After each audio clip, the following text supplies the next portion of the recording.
Hey everyone, Joe Axman here, mediocre astrologer, wizard. He's okay. What's up, everyone? Today I want to talk about well, all the houses. What I'm talking about today in relation to the 12th house. And why the 12th house? So we learn all about astrology because we would like to find out about ourselves. We like to learn about ourselves, but where do we really go from there? Like, how can we use the knowledge that's found in these archetypes, this perfect natural harmony, with all the planets and signs and houses? How can we use it to better ourselves, right? Further our growth and our evolution, right? What's the use of just knowing about ourselves if we're not going to use it in an actionable way? So this is all about that. And so, the first house is representation of the self. So without the self, we can't really talk about any of the other houses. Or, if you're not here, you can't do anything. You can't, there is no other, like, if you're talking about relationships or career or philosophy, there's none of that if you don't exist, right? So it's all centered around the first house. The first house is the key to all the other houses because that's the house of the self, right? Without the self, there's nothing, right? So we have to start there. That's why it's the first house. But what's the key to the first house? 12th house is one of the main, is probably the biggest influence to the first house, right? How well we do in life, our wins and losses, whether we're going to rise in life or fall in life, whether we're going to have self-confidence, whether people are going to like us, whether all these things. And yes, I understand people have all kinds of different charts with squares and inconjuncts and retrogrades and poor dignities and whatnot, right? Eighth house, 12th house, well, all that. But still, we can, no matter what our chart is like, we can take action to rise in life and to overcome the challenges and difficulties, right? Nobody is just like destined to live. Well, I guess it's all relative. I mean, some people, but wherever somebody starts, in other words, wherever somebody is, you can always go do better, right? And so this is looking at that, trying to understand from the perspective of each house, how we can affect the 12th house, which is our subconscious mind, which directly influences which feeds our first house, our self, right? Our identity, our core identity. So, with that being mind, with that being said, I'm going to start with the second house because we'll wrap it around. We'll go through all the houses, but I'm going to start with the second house. Because like I said in the other video, the second house is reflective of the 12th house, right? What our subconscious mind is holding on to is directly mirrored in our self-esteem, right? And our self-worth and how we show up in the world. And these are all second house things. And so what I'm going to be talking about is all the aspects that relate to each house and how we can use them appropriately to influence the 12th house, to influence how our subconscious operations are going, our trauma, our negative conditioning, right? All the negative stories that we tell about ourselves or believe about ourselves, our past, our trapped emotions, our karma, essentially, is held in our 12th house, right? So how to change it? How to change your karma? How to change your self-esteem? How to change your self-worth? How to change your trauma? How to change your negative conditioning? That's what we're looking at. Sorry. So when we're talking about the second house is extremely important because it's a direct reflection, the sextile in the house, in a self house, right? The 12th, first, and second, these are self houses. 12th is the house of the subconscious. First is the house of the body, the face, the head, and the conscious mind. The second house is the expression of that, right? The adornments, how we make ourselves look, the hair, the clothes, the makeup, the posture, the voice, right? The outer appearance, the self-esteem, the kind of impression that we're putting out into the world, right? Are we a person of power and strength and confidence, or are we a person who's really been defeated by life? All that's going to show up in the second house, right? So we're talking about the sounds, right? The sounds that come out of the mouth. So not the words necessarily, but the tone, right? And so I could talk like this with the head, and the posture is part of it, right? The posture and the shoulders closed in, protecting the heart, arms like this, and then like the, and that would be somebody who's really has a lot of negative conditioning in their mind, probably a lot of trauma, and it's going to reflect in their tone, the sounds that come out of their mouth, right? Um, and so just in terms of that, the way to consciously change that, all these things take effort, right? All these things take conscious will to move the needle, right? So then you consciously shift your posture, you consciously speak up and open with the head up, right? And you don't cross your arms like this. I mean, I have the camera so you can see my hat, because that's very important. That's a second house thing, right? But also I want you to see my arms. So like if somebody's constantly folding like this, right? That's a second house thing, with arms, with the shoulders closed in. My posture used to be, when I was younger, shoulders tightly closed in, because I was protecting myself, right? It's a unconscious thing, and it happens over time, and it's like, so it can be so deeply ingrained in the body that the shoulders will automatically just be closed in like that, right? Even when they're just at rest, they think they're not doing anything.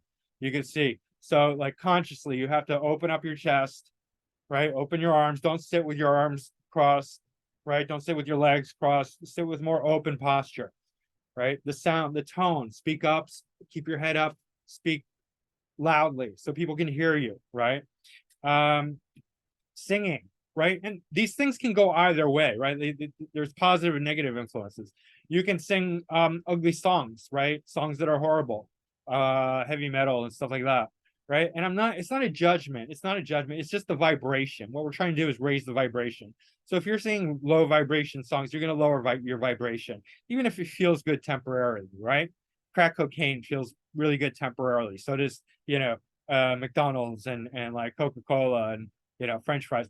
But all these things are destructive, right? So you want to sing happy, positive songs, because the tone, your attitude, and your mood, these are all also part of the second house, right? So you want to make yourself happy by consciously, even if it's uncomfortable, even if you don't like it, do it. I mean, this is what it takes. If you want to move the needle, fine. If you want to be a victim your whole life, then do what's comfortable, do what's easy, do what's unconsciously driving you, because then you're just perpetuating the stuff in your 12th house that was already there to begin with, the trauma, the negative conditioning. If you want to change it, it takes will. You have to step outside your comfort zone. You have to push yourself, right? There's no other way. You have to push yourself. You can't hold on to some idea of like, I want to be cool, therefore I'm going to be cold and hard and mean and I'm cool, like teenagers. But that's stupid. That's foolish. Like I was cool enough in high school, and it's done. Like, all right, it's good for high school, but like I'm not in high school anymore, and like I don't have my parents to take care of me, and I don't have, I'm an adult. I have to actively try and live a better life. So I'm not trying to be cool anymore, right? I'm trying to be great, right? Or have a wonderful, beautiful, amazing, fantastic, self-empowered life, right? So sing happy songs, right? Or if you're humming, hum happy tunes, right? Because then you're going to make yourself more joyful, right? And joy, happiness has the vibration of lightness, and upliftment and enlightenment, right? Chanting. I talked about the ha chant, which leads to laughter, right? It's not just a joke. I'm not just joking. It is funny, but it's not just a joke. You can literally just chant ha if you want to, but it can naturally transform into laughter. And laughter is going to move the needle in your subconscious mind tremendously. If you just spend all day laughing, you will drop tons and tons of layers of negative conditioning and trauma. I guarantee it. People have healed themselves just by laughter alone, because laughter produces all the chemicals in your body that are healing, right? It's one of the best things you can do for yourself is just laugh, right? Whether it's you're watching a funny movie or you're just chanting ha, and you're just laughing, right? Like I don't need to chant ha, I can just laugh, like ha, ha, ha, ha. You know what I mean? Like because I've opened that channel, right? It doesn't come just easily. Like you have to practice a little bit, but once you practice, you can laugh at will. I promise you. And those positive chemicals that come from laughter it's a real laughter. Like I don't have to try to laugh. I can laugh at any time I want, right? And you should strive to become an expert at laughing and smiling, right? And do it in the mirror. And it's not like I used to think, oh, it's fake smile is bullshit. Like I got to be real, and like this is real. Like being miserable is real. Like it's no more real than laughing, because you're conditioned into your negativity and it's permeated every part of your body. So it's sort of your default setting. But why do you want to just be passive default, like, subject to, all the crap that life throws at you?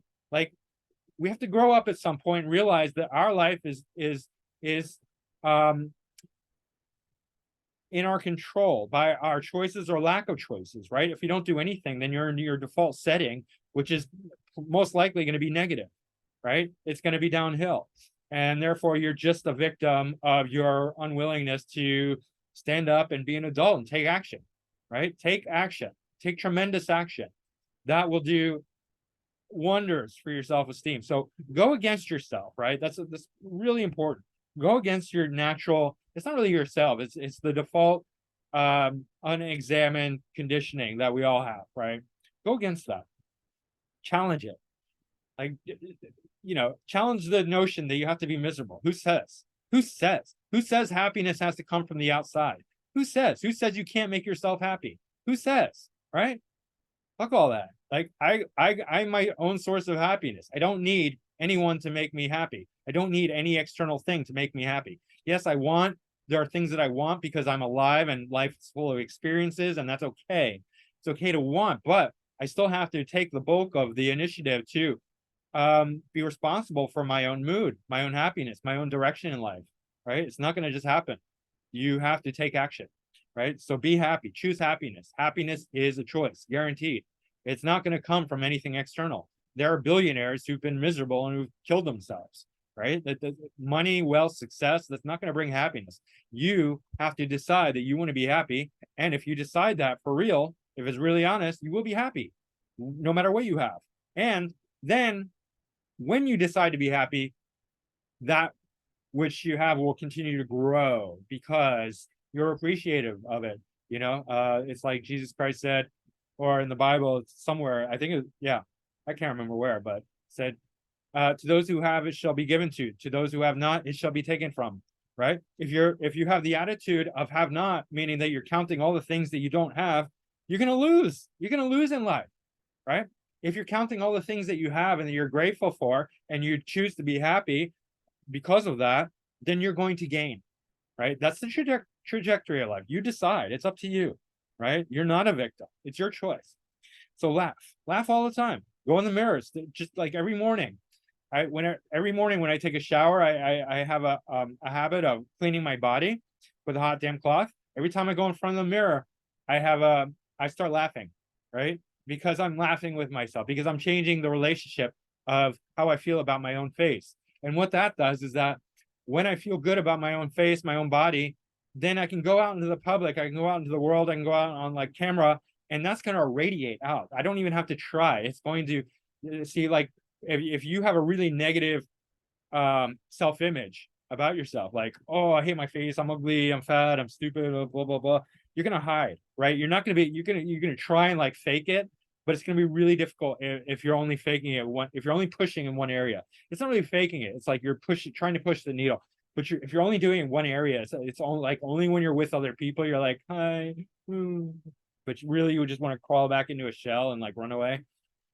People are gonna know that. You're not going to fool anyone, not very much. Not anyone who's astute, right?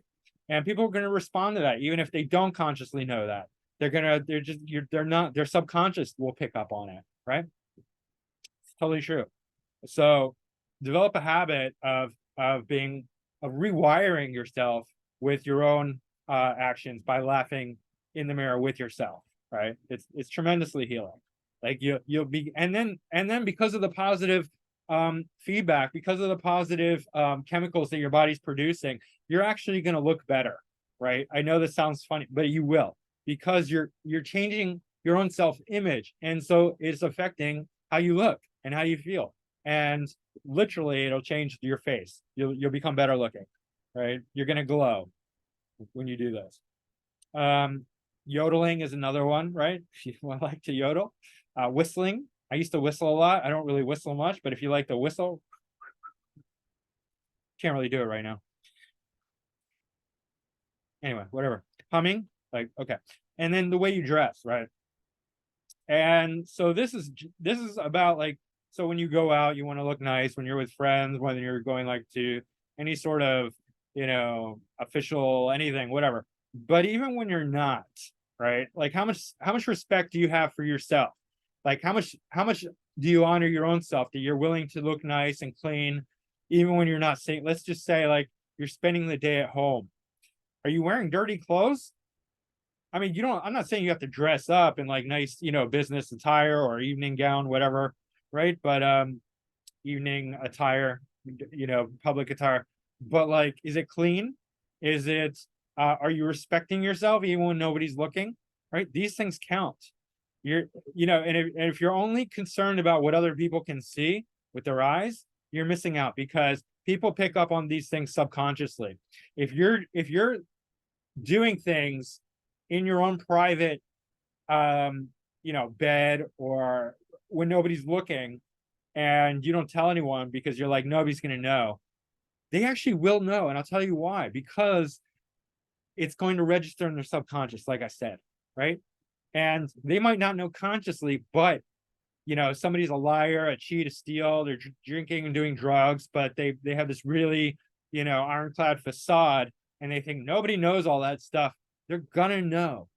You're going to attract really low quality people to you because they're the only ones who are going to be okay with that. Everyone else is going to be like, yeah, I don't know, there's something about that person, I'm just not really feeling good about them. It's just not an energetic alignment, right? And so you're not going to get good quality people if you are really only putting out a facade of self-respect, but behind closed doors where nobody's looking, you're really disrespecting yourself, right? By all kinds of means and ways.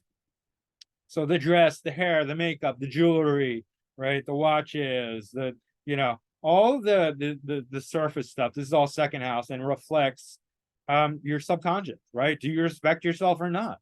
Are you actually clean, or are you just like spraying on some Max body spray or whatever bullshit, like aluminum ridden deodorant? And I don't wear deodorant because my body's clean and I don't eat crap and I clean myself every day and I don't smell. You can smell. I don't need deodorant, right? Like I haven't used deodorant like since I was a teenager until like I realized like, oh, this bullshit, this is stupid. I just need to not eat crap and clean myself daily, and I don't smell, and therefore I don't have to put crap on my body. I don't put anything. I don't have any oil. Nothing. Right? Like I clean my skin, my whole body with a hot damn cloth. It gets rid of all the dead skin, all the debris. I have the best skin. I had, but that's just a health practice that I've gotten used to. Any case, all the adornments, they should be positive. They should reflect something positive. Like you don't want to put, like a shirt like I'm with stupid. Yeah, it's funny, but like you're disrespecting whoever you're with, or if you're by yourself. It's a small thing, right? But like I wouldn't do that, right? Dress in a way that you want to reflect your highest purpose, right? Your highest calling. What are your values? What are your goals? Dress in a way that reflects that, right? Self-respecting, respecting others, right? You can't be self-respecting if you're not respecting other people. And entertainment, comedy, that's always funny, right? Like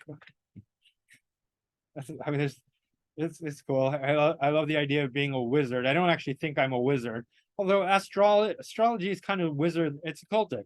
Anyway, so whatever. I like it, and it's funny. Your posture, which I already talked about. That's why yoga is really good for these things. Releasing trauma, releasing negative conditioning, strengthening your self-esteem, your self-worth.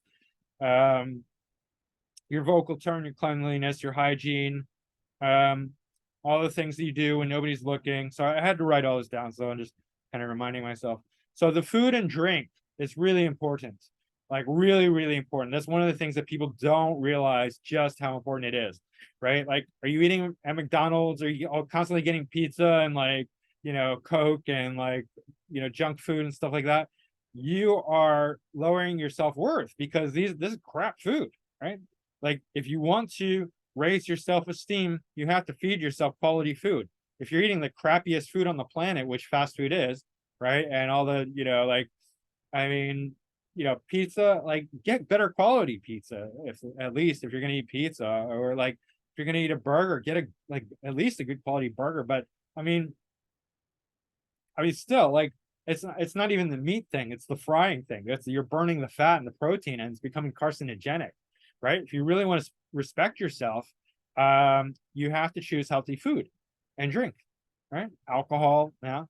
It's not going to help you. Smoking, drinking, drugs, all that. Um, and there might be a case to be made for certain things, that, like, self-medication, especially if you use it in the right tone, with the right intention, fine. But that's a little beyond the course of what I'm talking about, the scope of what I'm talking about. um the food directly affects our subconscious mind, and is way more powerful and potent than people realize, right? Like, I've mentioned this before, but like, we take on the vibration of whatever we eat, right? And so, like, you know um it's really important to think about what you're eating, how it's prepared, and then how you're eating as well, right? Like, sit down, respect yourself, don't eat while walking around, right? Enjoy your food, make it an occasion. Take the time to eat, to nourish your body. If you're not doing that, you're not respecting yourself. If you're walking around, like, drinking a McDonald's hamburger and a Coke, like, what do you get? Like, you're just like, fuck me, I'm gonna die young, and I'm just gonna, like, I'm slowly killing myself. That's all you're saying to yourself, right? So, how, respect yourself with your food and your drink. Different foods, like, the animal foods I would recommend not to eat is pork and chicken, and turkey. Like, if you want to eat, like, fish and beef or bison or venison, things like that, these are better quality because they're more energetically aligned to human to the human body. Chickens have hollow bones. I know some people are like, that's got nothing to do with it. It actually does. It's not good for your bones. This is Eastern philosophy, right? And I'm just throwing it out here. And pigs are disgusting. People who eat pigs become like pigs, fat and greedy. Like, if that's what you want, that's the kind of energy you want, go for it. But it's, like, disgusting. Like, pigs are fucking ugly, and they're gross, and they're just fat fucking pigs. Like, why would you want to eat that? Oh, bacon's so delicious. Well, fuck off. You don't respect yourself if all you give a shit about is, like, the taste. It's like, that's stupid. It's ignorant, right? Um, Obviously, smoking cigarettes is very damaging. And again, I'm not coming at this from a judgmental perspective, because, like, I smoked for years. So, like, if you've eaten, like, bacon your whole life, all I'm saying is, maybe tend to start questioning that. Do you really want to? And you think that there's no correlation between people who eat pigs all the time and get fat like a fucking pig? You're not looking. You're not looking. People who eat a lot of pigs become fat like fucking pigs, right? And they're greedy as fuck. It's not good at all. And they're ugly. It's like, why would you want that? And people eat a lot of chicken, become like chickens. They just start to look like chickens. It's real, right? Anyway, drugs, prescription drugs, or illegal drugs, either way, you're still not respecting yourself. I understand some people have health conditions, but, like, try and get off it as much as possible. And there's probably a reason you're on prescription drugs, because you're disrespecting your body in other ways. You're not getting the proper activity, and you're not eating and drinking properly, right? Because if you are, then there's no reason for it.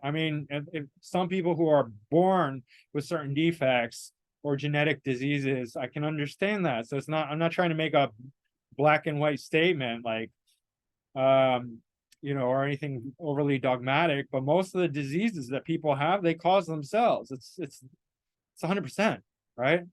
Well, it's not 100%, but it's 100% of the people who cause their own diseases cause their own disease. But anyway, yeah. So, take care of yourself. And Yeah, your mood and attitude are also your responsibility. If you're constantly in a crappy mood, you're being passive. You're not taking control of your life. You're letting your past and your conditioning run you, which is your subconscious, right? So you need to take action to reverse the trend, right? Change the direction of that by pushing against it, by using your will to lift those weights, right? It's like a bench press, right? You're pushing back against your default attitude and mood. All right. So that's the sextile. That is directly um, reflecting the 12th house, right? Because these are both self houses.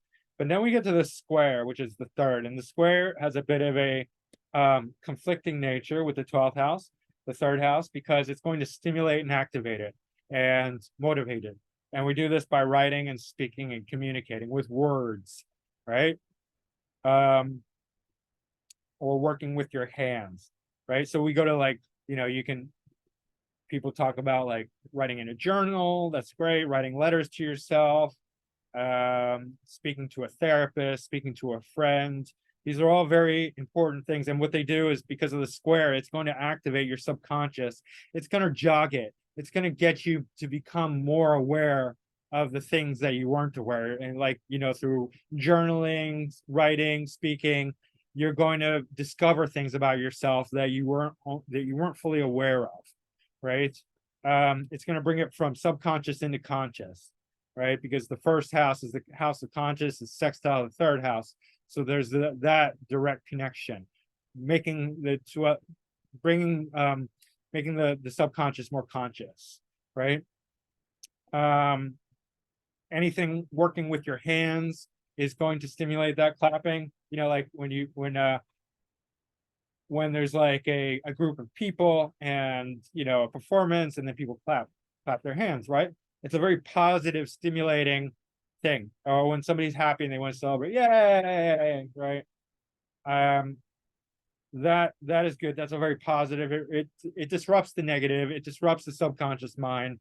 So you can do a thing like if you're like caught in like some negative loop or vibe, you could start clapping to break that up, right? Disrupt it and then bring in something else, right? Like something positive, like sing a happy song or list all the things that you're grateful for, start laughing, start humming, whatever, right? Um, Musical instruments, obviously, are, hands, guitar, whatever, right? That can stimulate the subconscious. And in fact, it's actually used, especially because music is drawing directly from the subconscious. So it's kind of a intermediary thing. Poetry as well, anything creative, like creative writing, right? Working with your hands in general can challenge the negativity, but can also like stimulate thinking, right? And it's neither good nor bad. I'd say overall it's positive because at least it's something more positive. It's more active, proactive. If you are working with your hands, like even if you're doing manual labor, but you're doing like very like hand oriented labor, that's going to really stimulate your thinking. Not always necessarily in a positive, but it doesn't take much to shift it to the positive if you have to. And all of these things, like I said, can be positive or negative, right? You can write in a very negative way that's going to reinforce your negative conditioning, your trauma, your victim mindset. You can speak in a way that's full of blame and resentment and dishonesty, and that's going to reinforce it. So all these things can go either way, but you have to take that will and use it to be positive, and that's how you will influence the positive side of things, right? I talked about mudras last time. I don't do these, but like there are all these like hand positions that you can do to stimulate your mind and your thinking. That could be helpful. Obviously, just thinking in general, using your intellect, right? You're not even talking to someone, but you're thinking in words, you're thinking in thoughts. This is directly trying to, like you're going for a walk, let's say, or you're just sitting there or doing whatever. But if you're thinking, that's still that square to the 12th house. You're slowly churning that and becoming more aware of the subconscious. Snapping your fingers. I mean, that could be like a clue. That's sort of like clapping, but it's like I heard about the story. Like every time this guy made this, he would snap all the time, and his connection was he was trying to make money. He said like every time he snapped, he envisioned that he made $1,000, and he was using it in combination with imagination or visualization, right? And so eventually he became rich because of that, right? So that's creating that connection. And obviously imagining is more of a, you could say it's a 12th house thing, but it's a connection. It's a bridge between the 12th and 3rd, right? You're using your intellect to step into the 12th house when you like imagine. When you're really lost in daydreaming, I would say that's more 12th house. But when you're being proactive in your imagination, that's more 3rd house, I would say. All right. Obviously the neighborhood, right? Like that's going to influence, and that's more perhaps 4th house, but still, I mean, 4th house, we could say home, but like 3rd house neighborhood, like the general area where you live, pretty much 3rd house, right? 4th house, you could be a bit more specific about your home. And so that's the trine, that's the home and family, parents, past to youth. And so it's difficult to change your past, but you can change your perspective about your past, right? And you can do that consciously. I mean, that'll come once you heal your 12th house, but we're talking about reverse engineering, right? We're talking about using all the other houses to influence the 12th house, right? So reframe your past, try it. One thing you can do is like use writing so 3rd house and 4th house, but write down. I listened to this today and it was really interesting technique. Write down your past, but the first time you're writing it from the most negative perspective that you can muster up, right? And you're like, oh, I was victimized, I was abused, it's all their fault, I'm a victim, my poor me, right? This happened, that happened. Then you're going to write it again, but the only rule is that you have to be 100% honest. You're not telling any lies, but it's about framing. Then you write it again, and you write it from the best possible perspective that you can muster up from yourself. And you look at, yes, it was challenging, but it made me stronger. And it taught me a lot of lessons that are incredibly valuable. And I gained this out of that, I gained that out of it.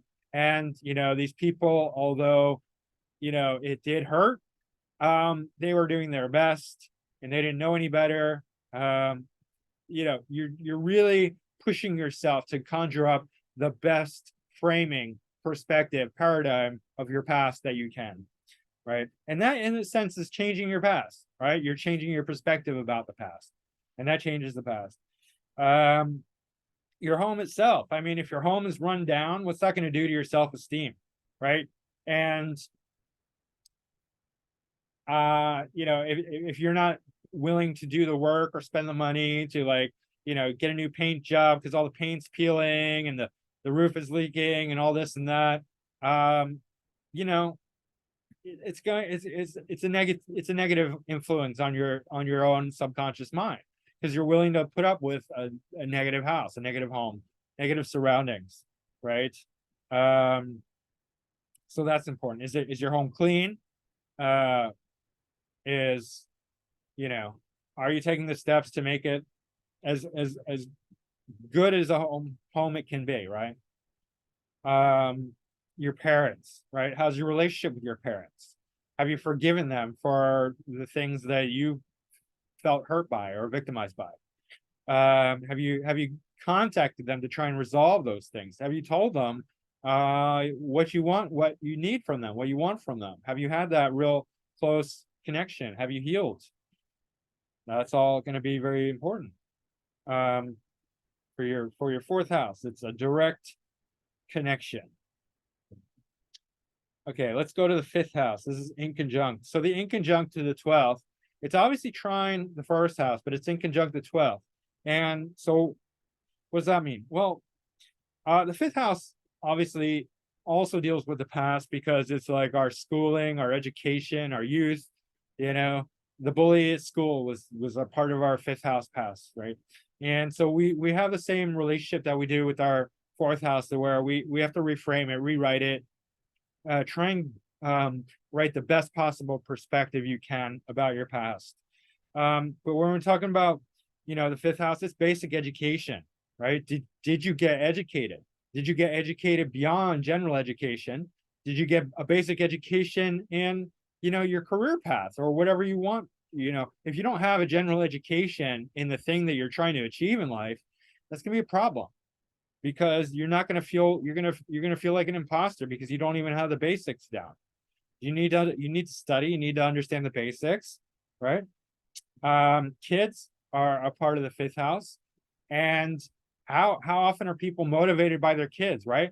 You hear this all the time. Like, I know this one person, like, he didn't want kids, and then he got this girl pregnant, and then he saw his son for the first time and he was shook.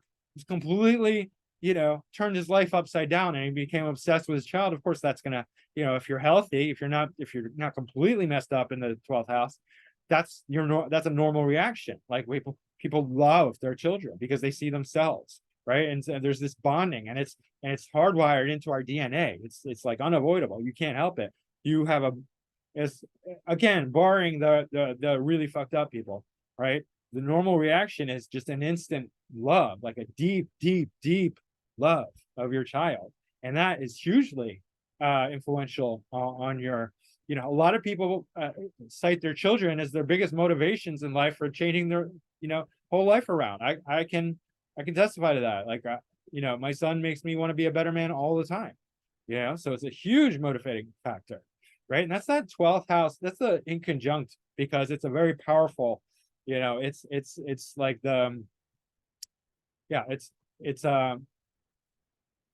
so the fifth house is sixth from the 12th, right? So it has that a sixth house relationship, and it has a very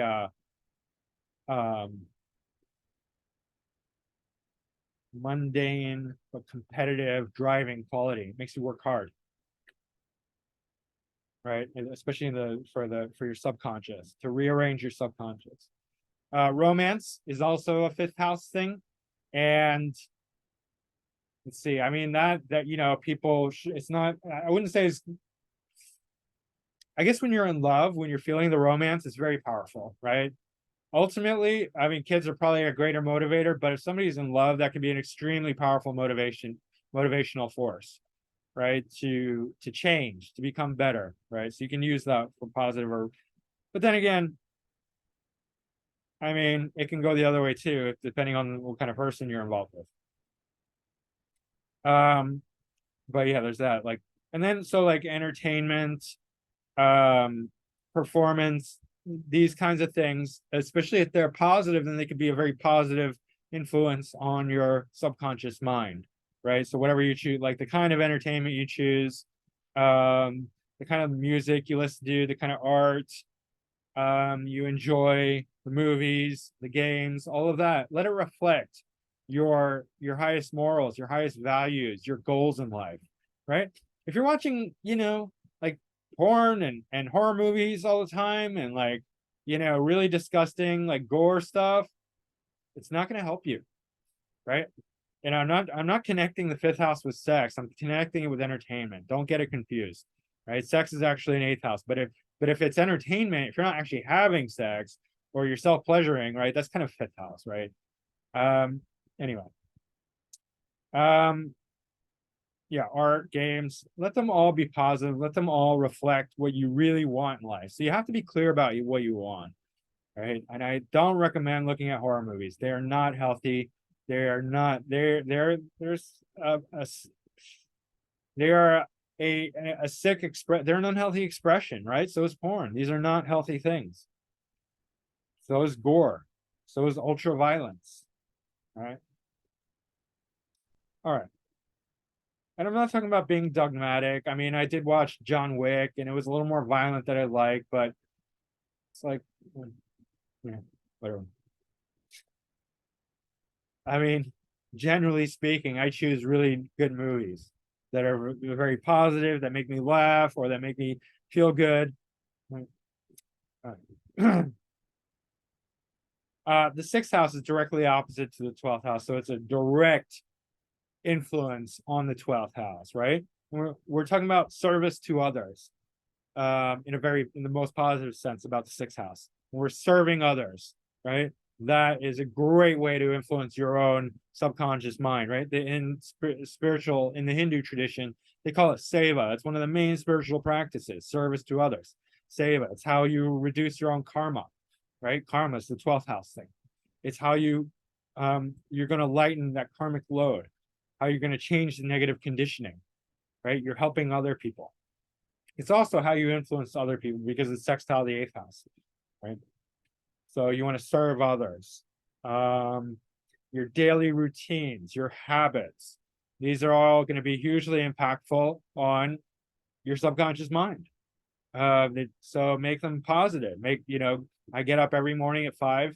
I have my routine, my habits that are healthy and that reinforce positivity. They reinforce a positive self-image and self-worth, right? I shower, I clean my body, I do all my hygiene, right? I shave, I wear clean clothes, I go for walks after each meal, I take care of my health, I exercise, I go to the gym, right? These are all very much so like a fifth house activity would be more like sports. But if you're doing it as part of like a regular routine, that's very much sixth house, like going to the gym where you're regularly working out. And I highly recommend everyone have some sort of exercise physical routine. Like walking is good, but that's like on top of walking. I try and walk after each meal. I don't always do it because like today it was raining, so I skipped it and I did other things. But like normally I will walk after every single meal. So that's 3 times a day. And I go to the gym. And sometimes I ride my bike, right? So I don't go to the gym every day, but I'll do like 2 or 3 times a week. And it's like full body. And I don't just do resistance training. I also do like high intensity exercise. So like I'll sprint for like half mile. I call it a half mile sprint. I'll do like 1 minute of like the highest speed I can do, and then the rest of the time will be at a slightly more moderate, but my heart's still like way out of breath for because I start with the very high level sprint. So it's like really intense for half a mile. But I can do that. Let's see. So that's really important. That really is extremely effective for changing your subconscious mind.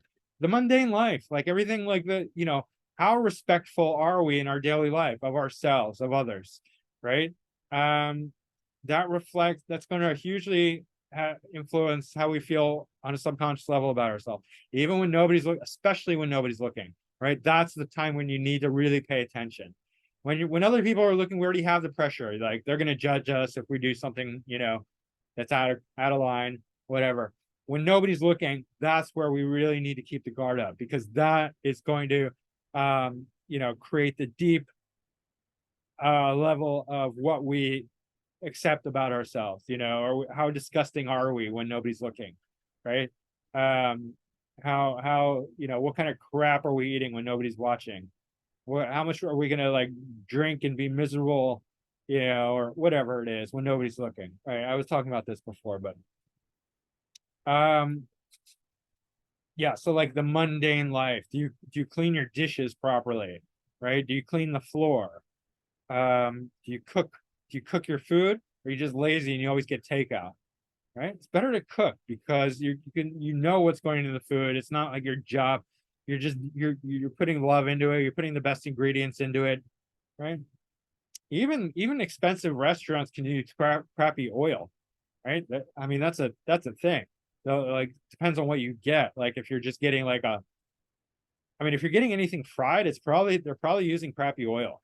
So I don't recommend eating fried foods, period. Right? If you can make it like a period, and then like once in a while you have fried food, fine. But if you think it's okay once in a while, you're probably way overdo it. So just say no fried foods. And then if you break the rule on occasion, then Okay, but I haven't eaten anything fried and I don't even know how long, right? Because fried foods are not healthy. The fat becomes carcinogenic, especially the more it's used, and like, you know, grilled, fried, baked, all that stuff. It's burnt oil. That's unhealthy oil. It's oxidized. I'm not just making this shit up. You can do your own research. That's carcinogenic. You want to get cancer? Keep doing that shit. Um, so like a monastery, obviously probably nobody here is in a monastery, but in a monastery, one of the main things about a monastery is like sixth house stuff. It's all about service to others, besides the meditation, service to others, and like daily chores, right? To keep them busy. They're busy all the time when they're not meditating. They're cooking, cleaning, doing stuff, right? Um, Health, how much you take care of your health, that's part of the sixth house. Hard work, what's your work ethic like, right? Are especially when nobody's looking, are you just like you do a half-ass job, or do you do a full complete job, going the extra mile, right? How much effort do you put into it? Competition can be very motivating, but it can also be negatively motivating, right? If it's just fueling your ego, then you know that's not a good that would be like a negative side to the sixth house, right? Just like wanting to beat up other people, wanting to defeat other people, whether it's in court or physically, or whatever competition you're in, some sort of competitive sport or whatever, who knows, right? Where you work, because sixth house is a house of work, where you have a boss, right? You're not self-employed in the sixth house, you're working for other people, generally speaking. So how's your boss? Do you have a good relationship with your boss? Is he a good boss? Is he treating you like crap, or is he treating you well? If he's not treating you well, maybe you should get a new job, right? Because that's going to damage it's going to greatly influence your subconscious, because it's a daily habit, daily routine, right? It's a daily thing.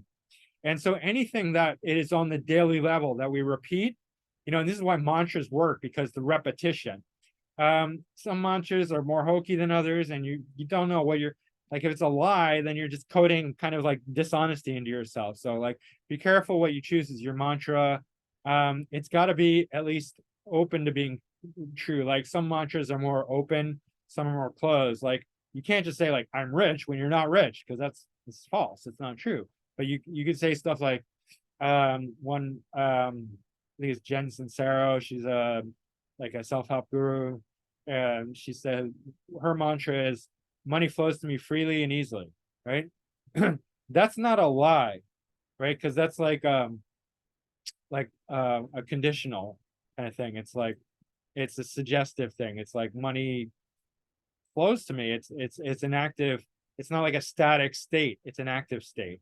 Money flows to me, whether it's like a few cents or like a few $1,000,000. It's both of them are true, right? But it's just like kind of opening that pathway for money to flow through to you, right? So if you have a mantra and you want to repeat it daily, whatever you repeat daily is going to be extremely powerful. That's a sixth house thing, right? And so sixth house is directly opposite to 12th house, so it's very, very influential.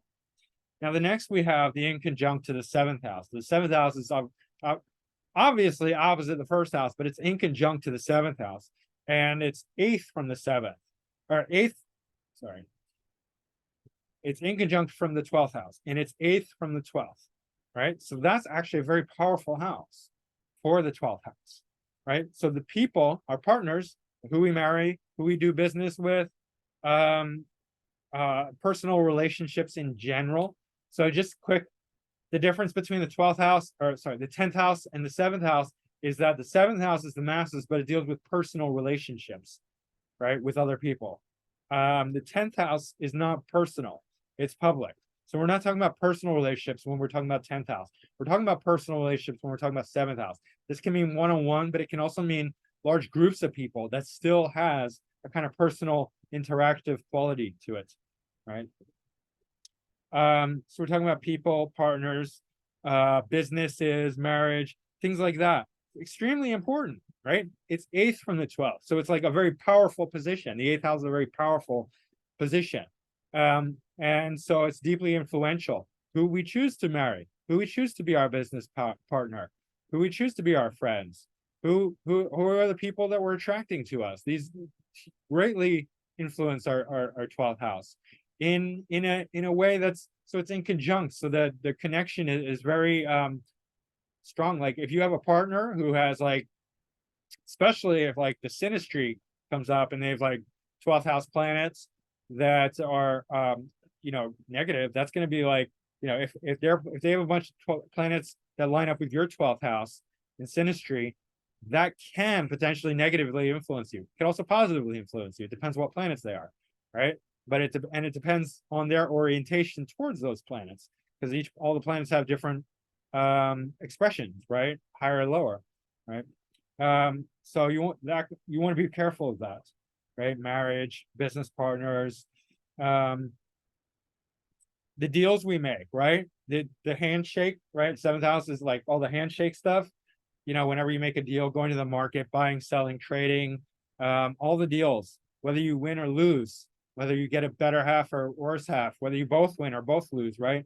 That's a very powerful influence on your subconscious, right? So we try to win, right? We try to have good deals, try to have win-win situations where both parties win, because that's totally possible, right? Instead of win-lose. It's not always like that. Somebody wins, the other person loses. Somebody loses, the other person wins. You can have win-win situations where everyone benefits. Those are the best, right? So yeah. Now we get to the trine in the 8th house. 12th house and 8th house are trine. 12th house is our own personal psychology. 8th house is other people's psychology, how we understand other people's psychology. So it's a very powerful house, right? Because if you understand other people's psychology, you can have huge influence on them, right?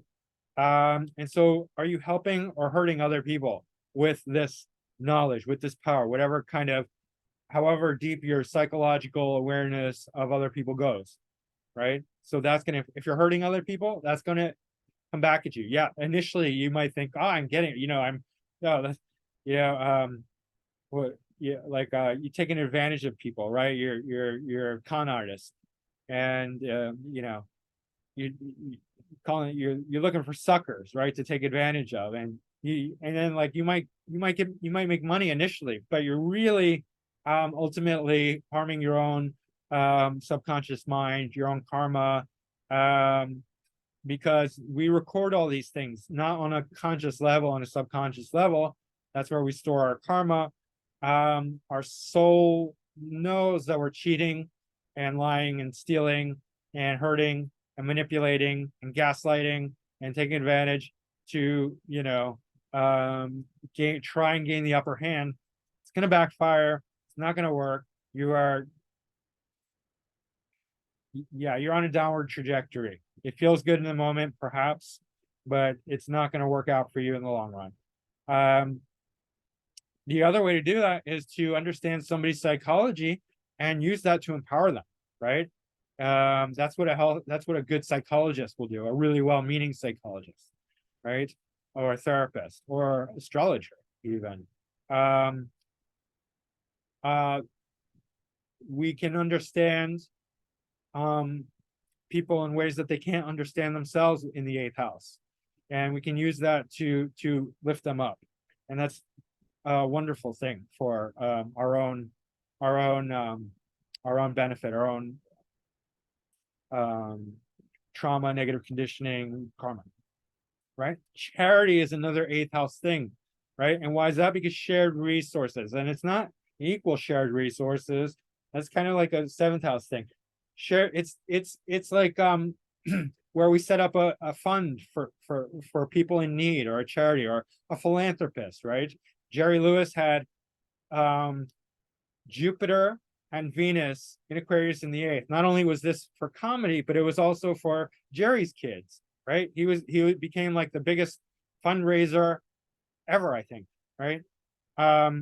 Not spending his own money, because I don't know if he spent his own money or not, probably some of it, but like he raised money. So this shared resources, right? Where one person is giving to somebody else in a lesser position. It's not equal, right? 8th house is not about equality in any way. So it's not equally shared resources. It's either you're taking, you're stealing, you're robbing. So a lot of crime and criminality comes from the 8th house, or you're giving.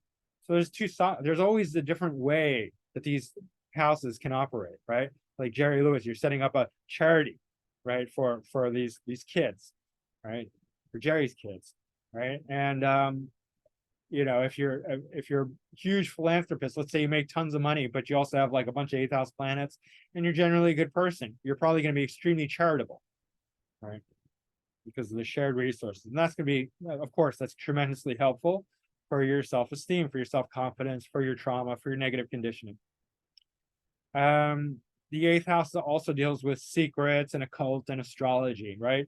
And if we can use these secrets, these hidden knowledge, the gold mine, the treasure chest that we've discovered along the way, you know, and we can use these discoveries to help other people, that's going to do tremendous things for our 12th house, right? Sharing astrology, the psychological secrets, the hidden knowledge of astrology, right? So we share our resources in the eighth house, and that's how we positively move the 12th house needle. Now we get to the ninth house, and this is another square, and it kind of reflects the third house. So you can almost think of like a T square. And here we have our, you know, philosophy, our religion, and our higher education. And all of these things can greatly influence our subconscious mind. If we belong to a religion that hates people or hates other religions and says, my religion is the only true religion and all the other religions must die, it's not going to create a healthy mindset, right? That's not going to create a positive thing. Or if your philosophy in life is some, you know, equally negative and stupid or ignorant, like communism, socialism, in the way that it's presented in modern times. Like, I'm all for like voluntary. So like if you want to belong to a commune, a community, and it's all socialist, kind of where you're free to come and go, that's fine. But when it's forced on you, that's slavery. When you have no choice, that's slavery, right? So I'm not for slavery. It is slavery. Don't argue with me. It's slavery, right? So I'm against slavery, which socialism, communism is slavery. So yeah, those are stupid philosophies, stupid religions, just bear with me a second. If somebody got in an argument with me because they're like, oh, we have to respect other people's religions. No, we don't have to fucking respect other people's religions. What we have to do is respect other people's right to religion.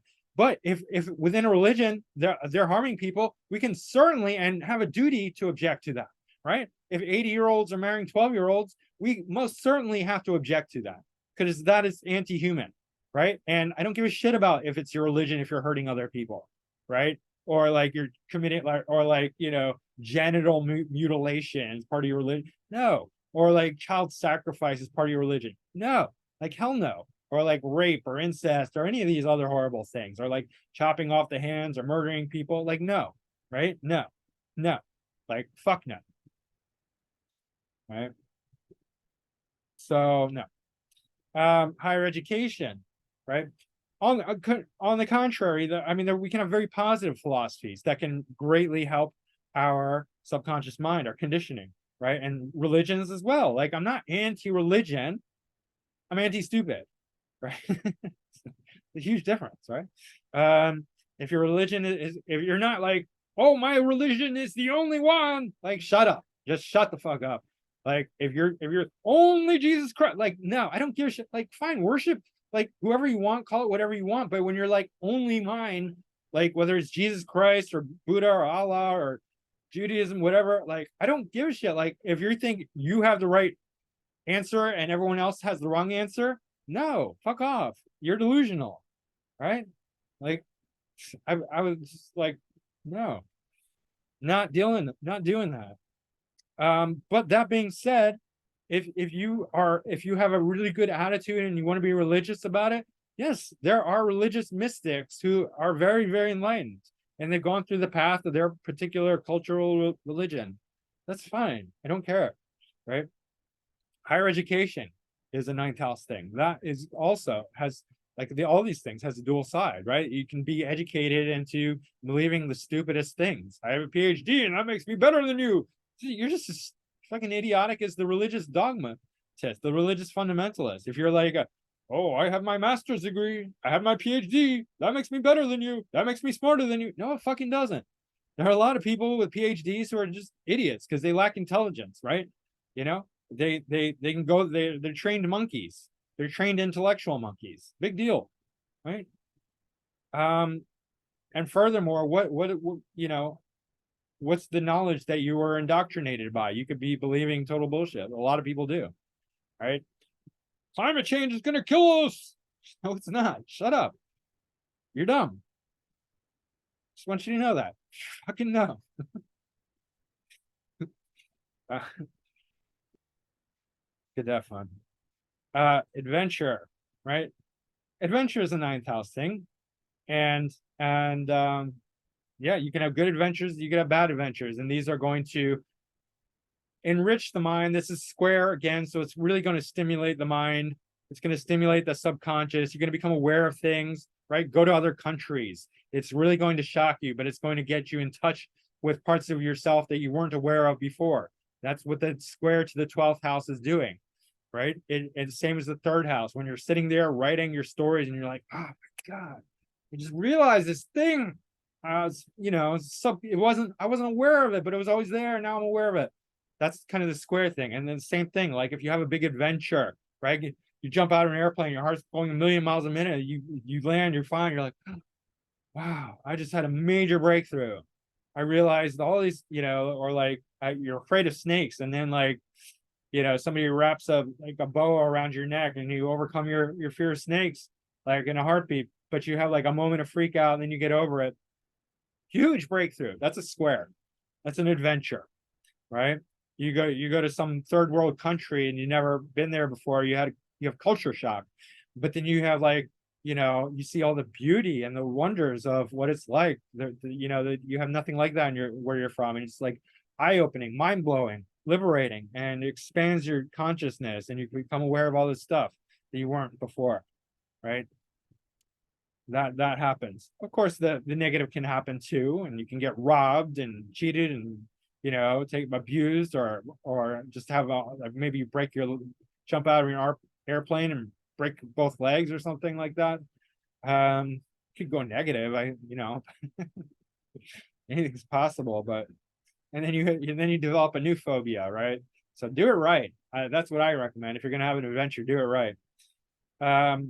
Publishing is the other side of the writing third house.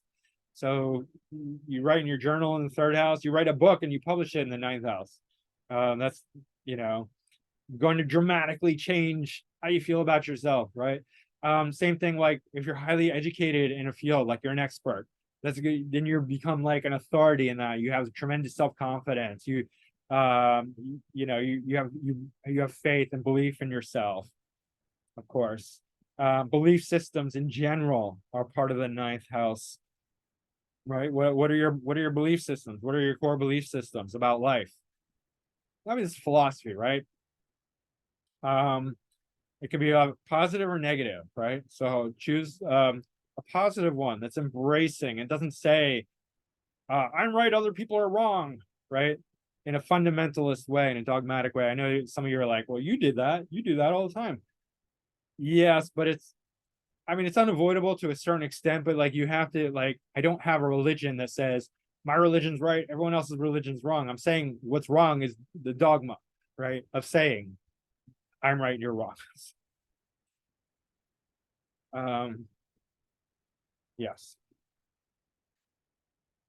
So your credentials, the three-letter initials, these can have a very positive influence on your confidence, your self-esteem, your conditioning, right? But even if you don't have them, you know, and of course that can go the other way, like I said, but if you can be, you know, well educated in a certain area, or you know, faith in God, connection to God, that's also a ninth house thing, right? If you have a strong connection to God or higher power, however you want to put it, Jesus, Buddha, Allah, whatever, right?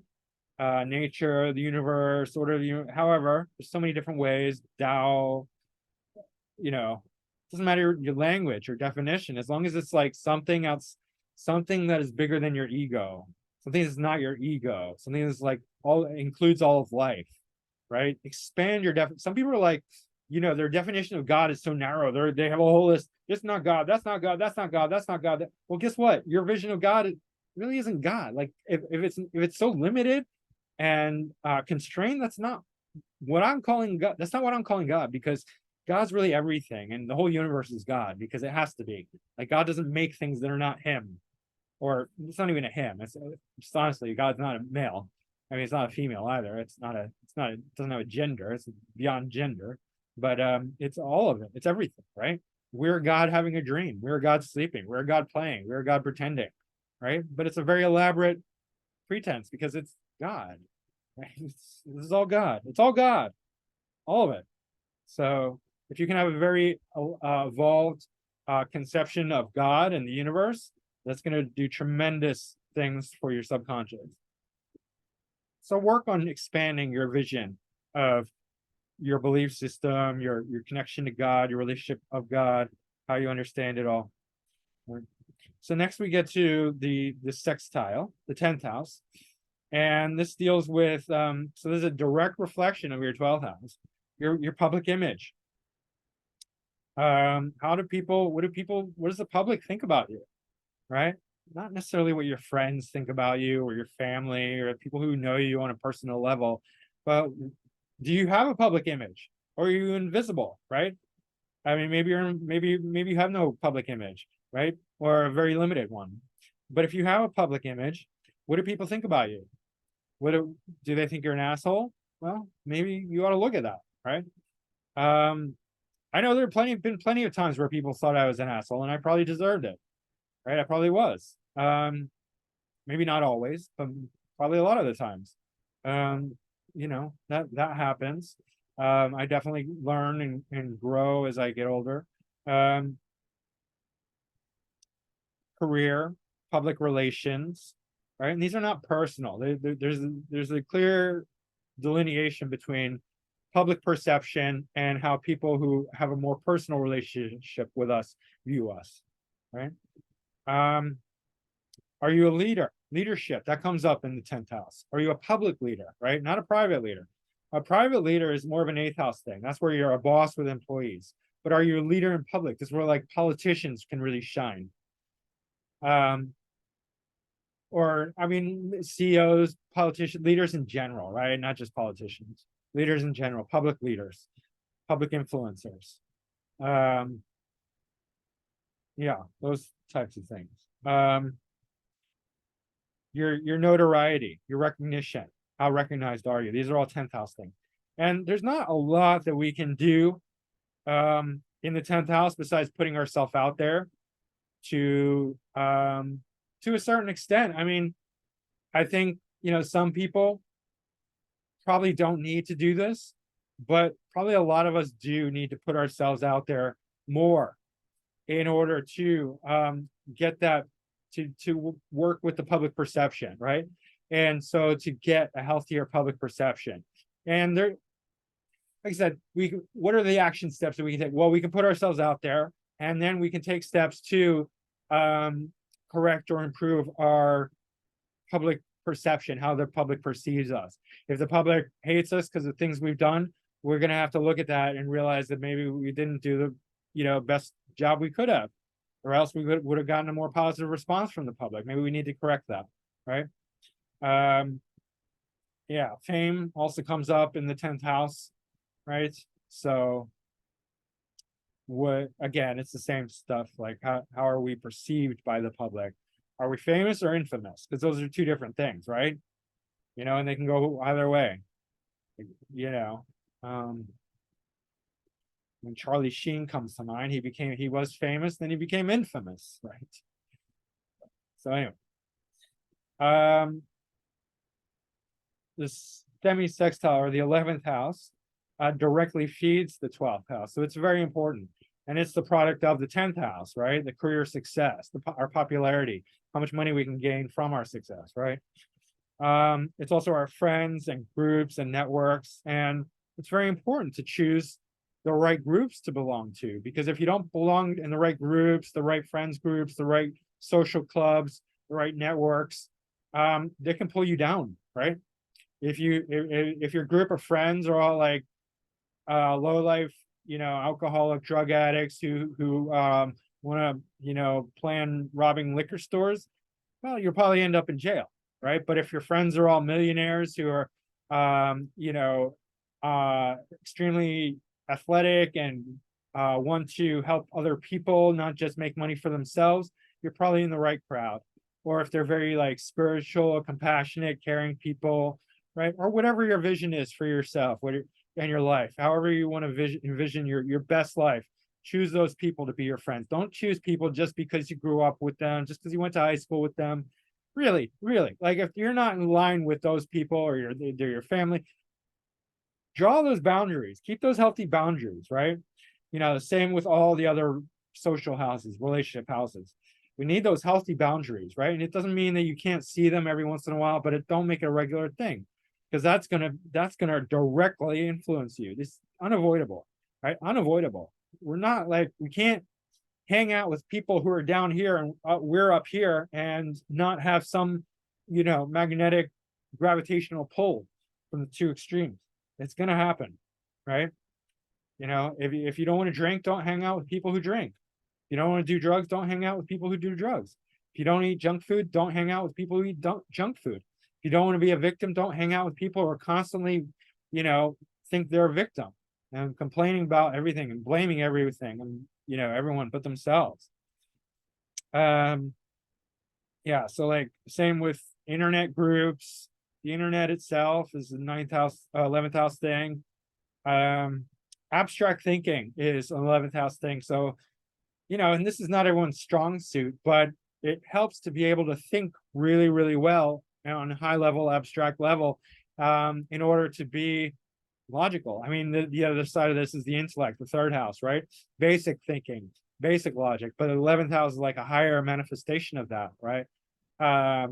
Like 5th house and 9th house, the 3rd house and 11th house. 11th house is the higher intellectual pursuits where we can think really high level abstract concepts. So it's good if you can have those. That goes a long way to helping you, like, and understanding astrology fits right in with this. Like, so what I'm talking about is quite a high level abstract ideology. So if I'm doing it right, it's going to be a very useful tool because it's going to directly feed into the 12th house.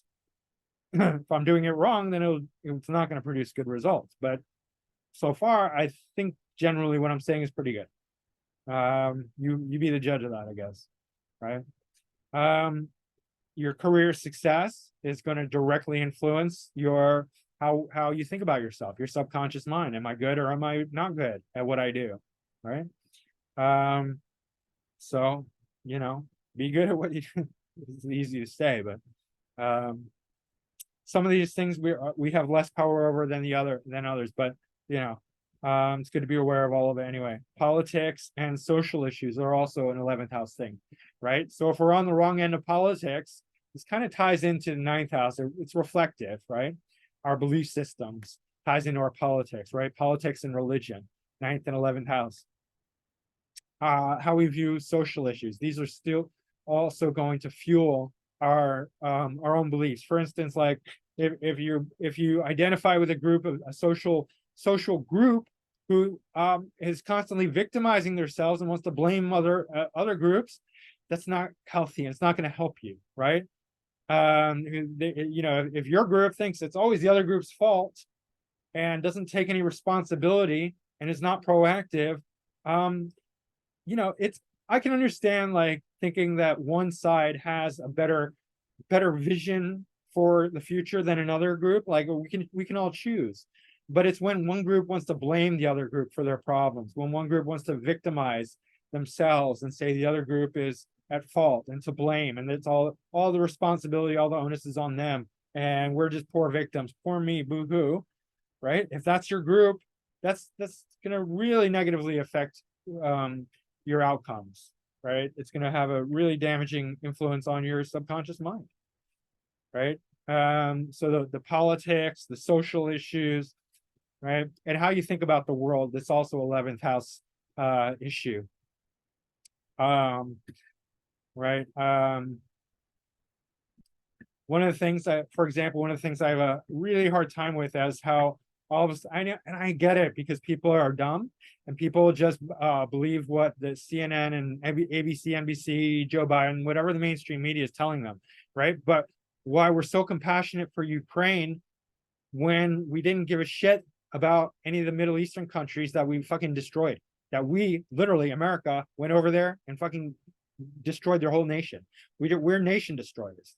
America is, and not one of these single, like, crocodile teared, Ukrainian bleeding heart snowflakes gave a shit that we completely destroyed Iraq and Libya, and Obama, the great president of the liberals, wanted to destroy Syria through false pretenses. Like they do, it's always a lie. It's always a lie, right? And we do this again and again and again, right? And so it's all like, it's all crocodile tears. It's all fake bullshit. Like nobody really gives a shit. They just want to appear like they care, So if you're fake, fake compassion, crocodile tears, right? You only care about Ukraine because it's like virtue signaling from like every,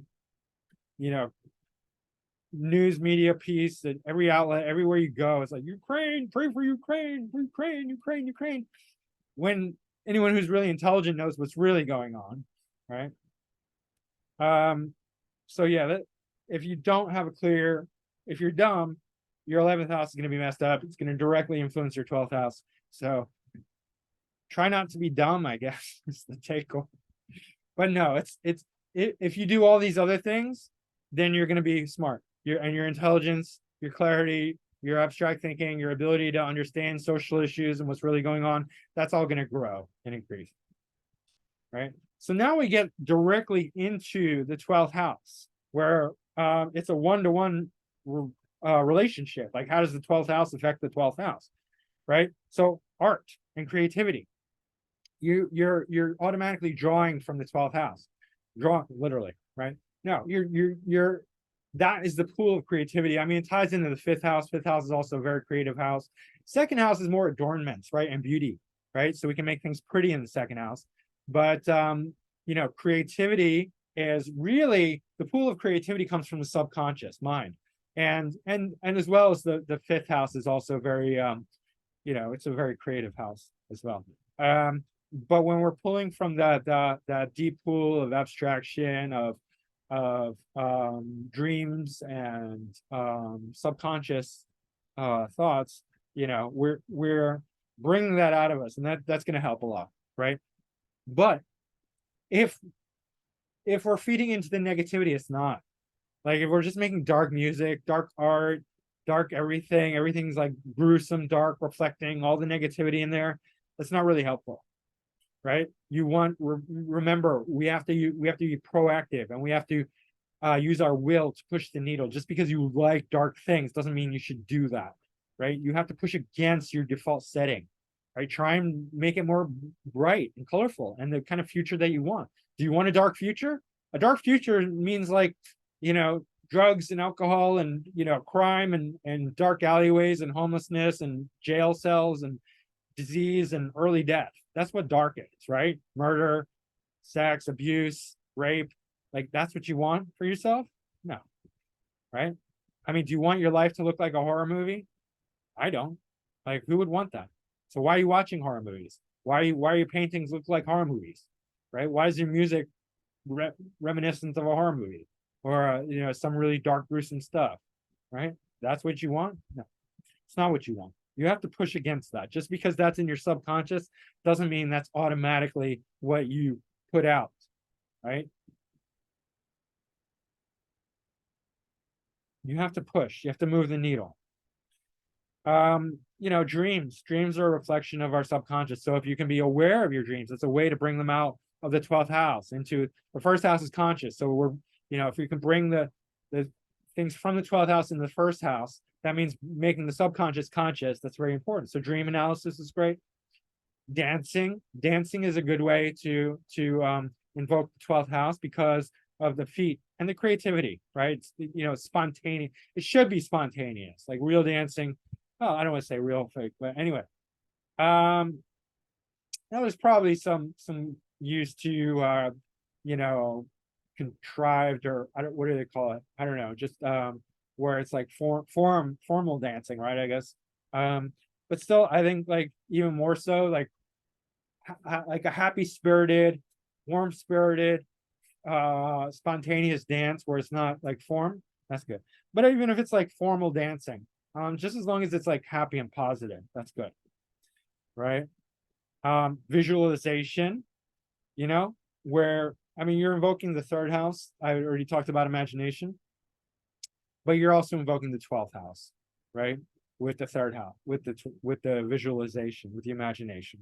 And that's really important because what you visualize, I mean, there's all sorts of, you know, they did all sorts of scientific studies about visualization, and it does work. I mean, it's a real thing, right? So use that to your advantage. Use that in a positive way. And they're probably, I mean, I'm not going to go into details about visual because that's its own video, that's its own topic, and I'm not an expert in visualization per se, but I just know that it does work. So you're gonna have to do your own homework about that, right? I know I've done things like, you know, there's a smile meditation, believe it or not, like I've done in the past. It's a Taoist meditation called the inner smile, and you just you shut your eyes and you envision that all like you focus on one organ at a time or one area in your body at a time, and you just envision that it's happy and you stay with it till it sort of resonates, till it feels happy, right? And then you move on. It's very powerful. It works, right? It's very similar to like the laughter chanting or just smiling in general. Spending time alone is a very 12th house thing. I mean, you could say that's a first house thing, but I mean, the solitude is very much brings up the 12th house. And when you're alone, things can come out of your subconscious that weren't there, aren't there when you're surrounded by other people, right? People with 12th house planets need to spend time alone in order to get in touch with those 12th house planets. And it's important for everyone to feel comfortable or even not comfortable, uncomfortable alone, because that's when we get to be with ourselves, right? And if you constantly need to be surrounded by other people, you have a problem, right? Don't kid yourself. If you cannot spend time alone, then you have a problem. You have issues, and you need to spend time alone. You need to force yourself. Consider it exercise. Consider it a healthy activity, one that'll help you gain greater self-awareness, self-esteem, confront your negative conditioning, your trauma, all of that, right? It's tremendously important. I spend so much time alone. As you know, anyone who can't spend time alone or doesn't spend time alone, you're not there. You don't kid yourself. You're not there. Wherever there is, you're not it. You're not it. You're down at the bottom. If you can't, not messing around. If you can't spend time alone, you're low. You're low. You're not, and you should not be, oh, I'm a great person, I'm so wonderful. No, not until you can spend time alone. Because if you can't spend time alone, it means you don't even fucking like yourself. If you don't like yourself, you're just fucking kidding that anyone else really likes you. It's all a pretense. They don't really know you, and they're just idiots anyway, right? So spend time alone, because if you can't, then you're fooling yourself, and you're on a low level.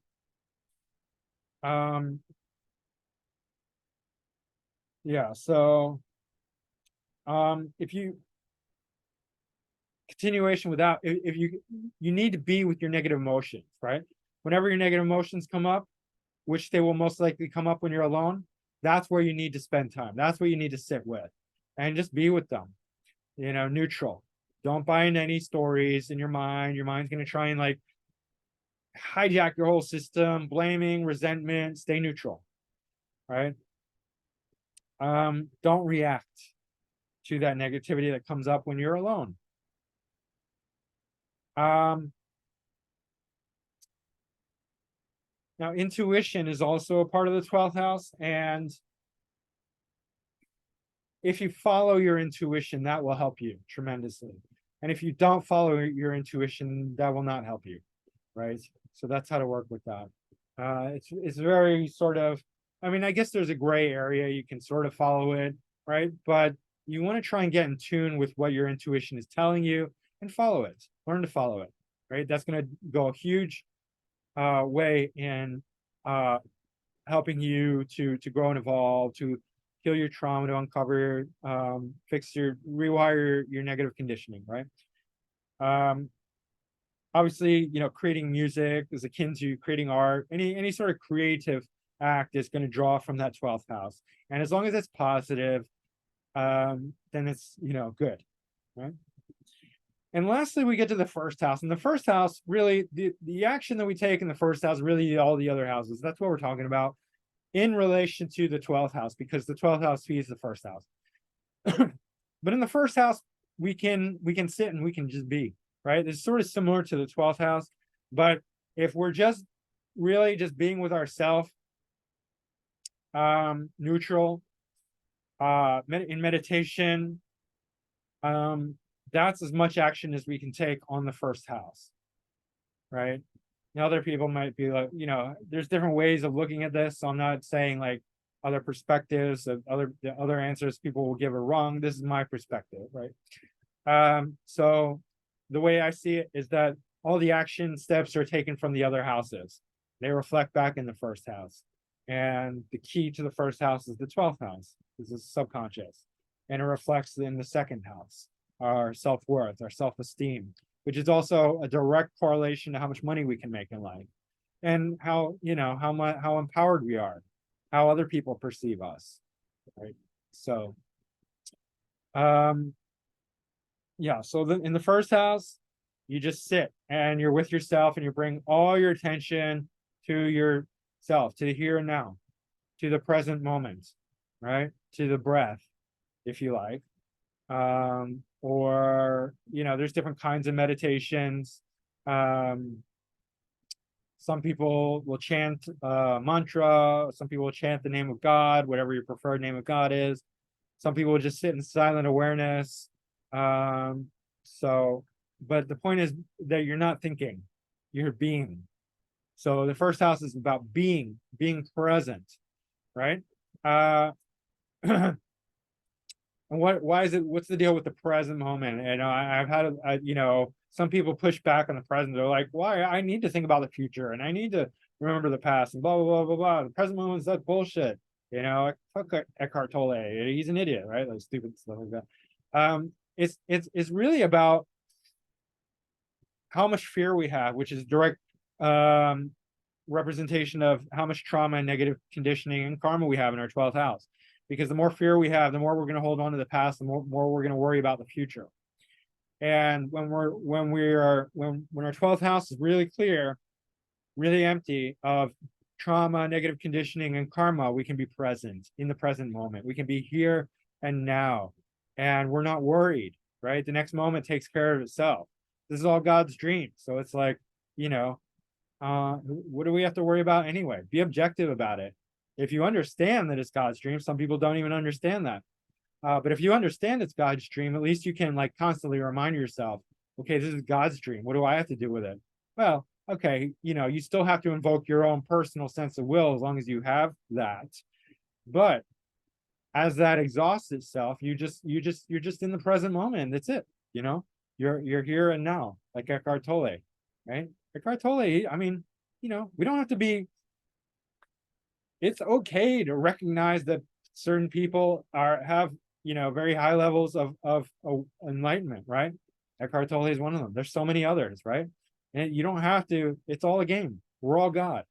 He's God. I'm God. Everyone's God in different living a different dream, or some people are living a really horrible nightmare, right? There's all that possibility, all that potential. So this is the 12th house through all 12 houses, right? And how they influence that. And that's extremely important, once again, because the 12th house fuels us, right? When we're not being conscious, which is most of the time, we're being run by our subconscious, right? The 12th house is captain in so many ways of our life. So it's really important to recognize that and to act on that through all the other houses. And I just wanted to share this insight, this not a secret anymore, but one of the insights that I've been able to put together. And I hope you receive it well, and I hope you utilize all of it in order to improve your life, become a happier, healthier person, recondition your mind, and develop a healthy relationship with all of life, yourself, your inner self, your outer self, and everyone else in your life, in the public, and everything, all of it. Right? So guys, that was it for this video. I hope you enjoyed it. Hit that like button. Subscribe if you haven't already. Share this video, and book a reading with me, macroastrology.com. Email is macrogoldmachine@yahoo.com. And I am also accepting applicants for my personal coaching, astro coaching trading program. Sorry, excuse me. One-on-one personal coaching using astrology and everything else I know, including all this stuff that I talked about, to help you raise your vibration. If you want to put it simply, that's what I'm talking about. Raising vibrations. Bring your vibrations to a higher level, right? That's going to encompass all of these things, right? So that's what we're going to work on together if you choose to, and just email me for more details. It's also on my website. I wrote a breakdown of everything on that. The other thing I'm offering is an ongoing counselor training program. And this is not like section. It's basically and you can do like, I prefer a commitment, and the smallest commitment I'll accept is I guess 3 months. I'd like 3 months commitment, but it can be 6 months or a year. And what we're going to be doing is just going over charts and learning how to read charts and how to do counseling, because there's an art not just in reading charts, but in also dealing with people that I've learned some things about that I want to share with you. So it's not just astrology, it's also how to be an effective counselor, right? Which is also part of what I do. So yes, so join me for that. That's a group thing. The one-on-one is personal and private. Each will meet once a month. And yeah, so go check out the details for the coaching on my website. And there's really no details for the astrology program. It's just basically we're gonna learn how to read charts and do counseling, right? So that's it for today, guys. I hope you enjoyed this. Thanks, everyone. Mediocre astrologer wizard signing off. Meh, he's okay. All right, guys. Win before you win. Take a victory laugh it off. All that good stuff. All right. Bye.